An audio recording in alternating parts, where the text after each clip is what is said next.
dastuurka Soomaaliya loo dejinay ninka xayeysiyo waa murtad ninka qayb qaatana waa gaal xalaal dami wal maal islaanta waa ka furan tahay gabadh muslimiin looma guurin karo meesha ku dhintana wadaysana lagu xamaali karo ninka qayb qaatana waa gaal xalaal dami wal maal islaanta waa ka furan tahay gabadh muslimiin looma guurin karo meesha ku dhintana wadaysana lagu xamaali karo Soomaaliya warka waa inay fahanto islaam muujisan hayo meel walba adduunka uu joogo waa muslim wax daar ku xiran ama dawlad ku xiran ama madaxweyne ku xiran ma jiro Allah aalu bayt rasuulillah baa noqdo waa gaal ninka wax gaalnimo ah ku hadla aalu bayt rasuulillah baa noqdo waa gaal beega cilmiyeed bay toosan hayaan mar gaalnimo noo toosinaysa toositaba gaal baa tahay saa u toosida ku gaaloobaysa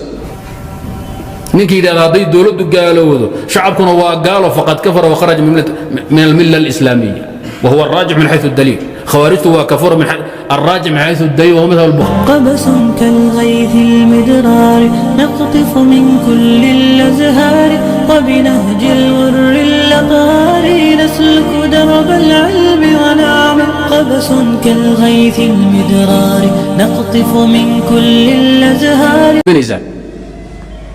ونقول له انتي كلا قرم مريو بامتك لا عاش اللي قلنا هي dastuurka Soomaaliya loo dejinay ninka xayeysiyo waa murtad ninka idaacadiisa ka faafiyana murtad way ninka ka qayb qaatana waa gaal xalaal dami wal maal islaanta waa ka furan tahay gabadh muslimiin looma guurin karo meesha ku dhintana wadaysana lagu xamaali karo Soomaaliya lagu xamaali karo in la geeyo Siberia iyo la geeyo way maxaa Netanyahu loo geeyay shayaadiin gaal loo geeyay dastuurkaas la wado ee Soomaaliya loo soo wado ninka asagoo ugu wuxuu yahay ka qayb qaata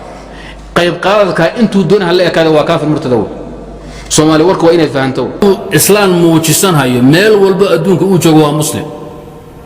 wax daar ku xiran ama dawlad ku xiran ama madaxweyne ku xiran ma jiro man qala la ilaha illa allah muhammadur rasulullah wa adhara al-islam qaal liman aanan ku ogeyn bihadi dhatihi tal abib hadu fadhi waa muslim adduunka meesha ugu khatarsan macayso tal abib ma ay الله آل بيت الرسول الله بها نقضى وقال نيجي واحد قال لما أكو الله آل بيت الرسول الله بها نقضى وقال نعم أري بحنت يفيرن هيا ترفع التريد أري هل بيجي علميات بيتوسن هيا مر قال لما نو توسن إذا توسيت وقال باطل توسيت قالوا بس أتكلم قال تبع بل مكان نيروبي كان دقائق يسد قوان ستي هوشة أتكلم قال قالت إذا كفرت الرعية إذا كفر الراعي كفرت الرعية ننكي إذا فقد كفر ننكي إذا هذه دولة قالوا شعبكم وقالوا فقد كفر وخرج من الملة الإسلامية وهو الراجع من حيث الدليل خوارجته وكفر من الراجع من حيث الدليل وهو مثل البخاري لا شيخ برخلي عابدان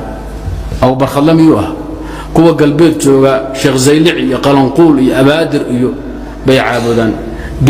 قد سيد وصلنا لقى عابدا هذا الأمن القومي الديني بخطركوه الأمن القومي الديني الأمن القومي السياسي الوطني ضد خطركوه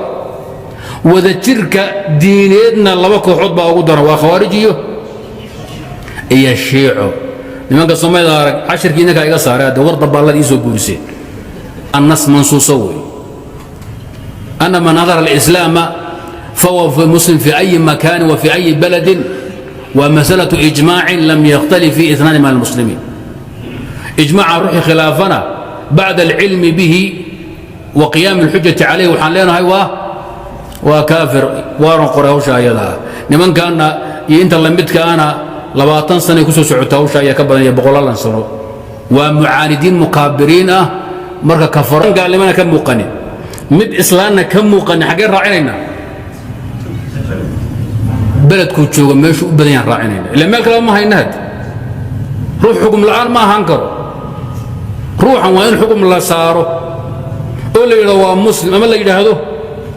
وقال لي يجهده هذو قال لهم موجود سبحان الله